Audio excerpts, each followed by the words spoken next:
As of MEPworx 2024, we've added into the databases section the ability to download energy plus weather data from various sources.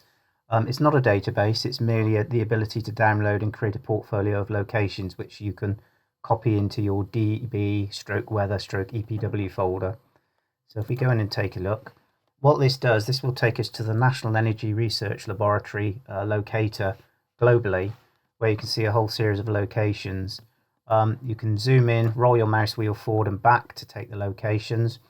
So you can see here a whole series of pins representing the data from the National Energy Research Laboratory, NREL. Also, there's the other alternative source, which has a lot more data associated with it, called One Building.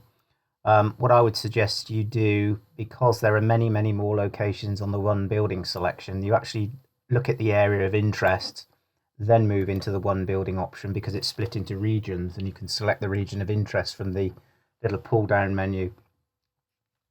So this will load up the pins, and you can see here you have various regions of interest that you can go and look at.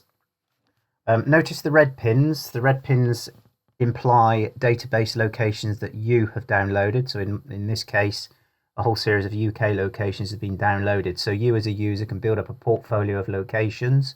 We don't provide many locations, if at all. You can download them using this application, so you can build up a portfolio of locations. So effectively, to download a location, all you need to do is select the location of interest, double click on the pin, and that will then load the EPW and the DDY file. Both files need to be present in order to use the calculation methods.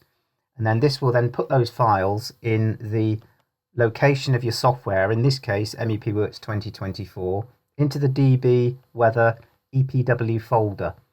So it will automatically unzip the file and then enable you to use that data when you are running the calculations. So it's always best to, when moving and panning around, go to the NREL option, because there are fewer pins on the map, because obviously this is a live interface.